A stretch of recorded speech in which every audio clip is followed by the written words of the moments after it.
आपका अपना channel India A1 news, जो रखे आपको A1।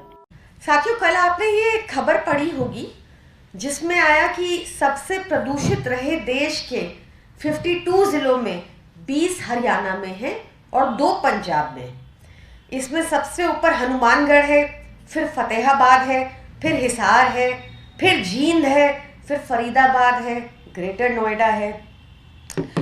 कल आपने मुख्यमंत्री यूपी के, उत्तर प्रदेश के मुख्यमंत्री योगी आदित्यनाथ जी को भी ये कहते सुना होगा कि गाजियाबाद में उतरते ही उनकी आंखें जल गई और ये सारा प्रदूषण हरियाणा से है। हरियाणा पूरी तरह से मॉनिटरिंग भी नहीं करता।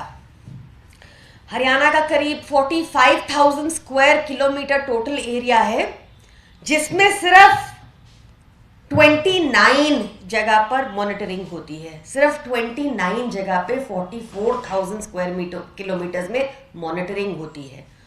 उसके ठीक विपरीत दिल्ली में एक पढ़ी लिखी सरकार है जो हर 37 किलोमीटर पर अप्रॉक्सीमेटली एक मॉनिटर है, और 40 मॉनिटर्स आज की डेट में दिल्ली में हैं, क्योंकि हम प्रॉब्लम्स को हेड ऑन लेने में विश्वास करते हैं ताकि समाधान निकाला जाए।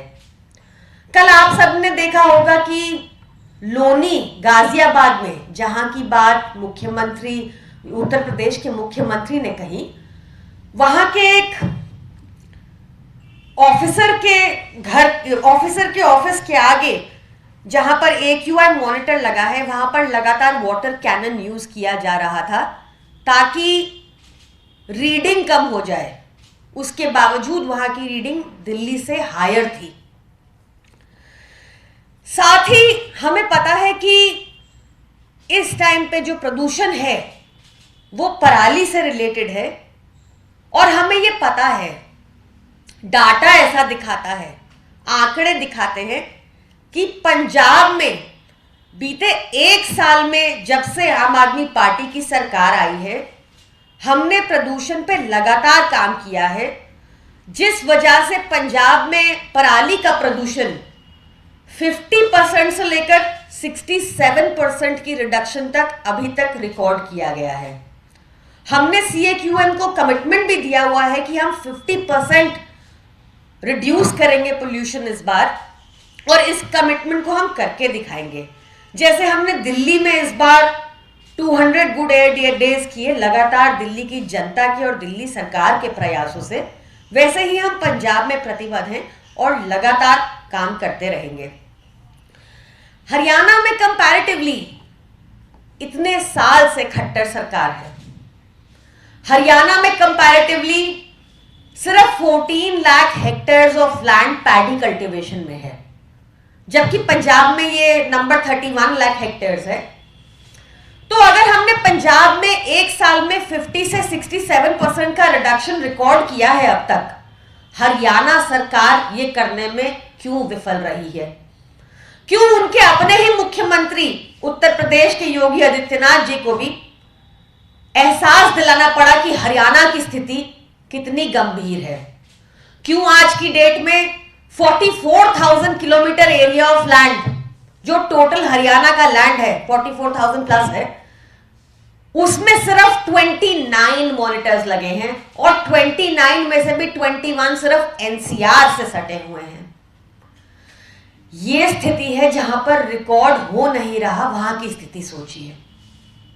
इसके लिए हमें कोई एक्सपर्ट भी नहीं होना पड़ेगा कि पंजाब का एपिसेंटर पराली का यहां से 500 किलोमीटर दूर है और हरियाणा का करीब 129 किलोमीटर दूर है, और हवा स्टैग्नेंट हो चुकी है। तो इसके लिए बहुत विशेषज्ञ होने की भी जरूरत नहीं है टू अंडरस्टैंड कि कहां से पराली का प्रदूषण दिल्ली में आ रहा है।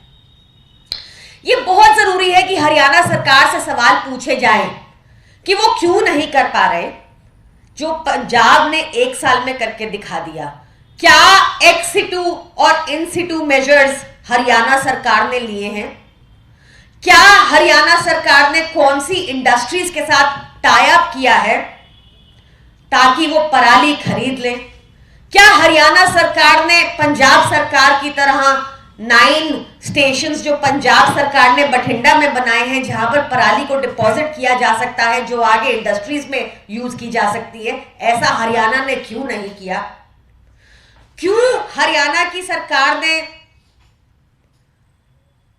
मुआवजा जो उन्होंने इंसेंटिवाइज करने की बात की थी फार्मर्स को कि अगर पराली नहीं जलाएंगे तो उनको मुआवजा दिया जाएगा, और जब किसानों ने ऐसा किया तो उनको वो मुआवजा क्यों नहीं मिला?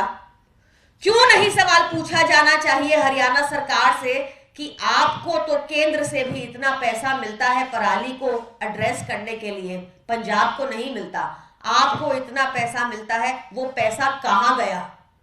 350-400 करोड़ उन्होंने एक स्कीम के लिए निकाला, जो स्कीम फ्लॉप हो चुकी है, 2020 में निकाला, कहां वो पैसा गया? क्यों पराली की प्रॉब्लम को आप सॉल्व नहीं कर पा रहे, जब पंजाब सरकार ने एक ही साल में 50 to 67% रिडक्शन रिकॉर्ड किया है अब तक?